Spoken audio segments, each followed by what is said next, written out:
মালিক, আজকে তোমাকে 30 সেকেন্ডের মধ্যে আঁকার চ্যালেঞ্জ দেবো। আরে এটা তো খুব ভালো কথা রে, আমি আঁকতে ভীষণ ভালোবাসি। সেই জন্যই তো তোমাকে আজকে দিলাম অঙ্কন পরীক্ষা, দেখবো আজকে তুমি অর্জন করেছো কতটা শিক্ষা। হ্যাঁ চল শুরু করি।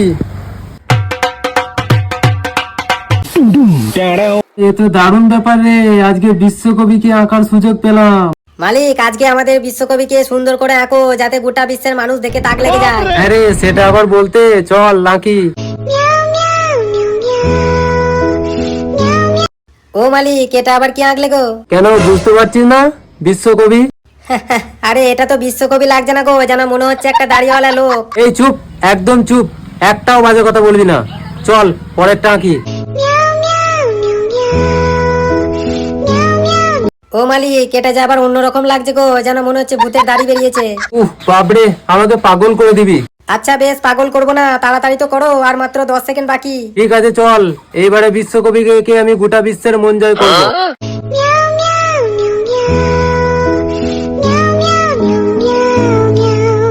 হ্যাঁ মালিক, এইবার সব ঠিকঠাক আছে, কিন্তু চুলটা কোথায় গেল? এই যা দেখছিস।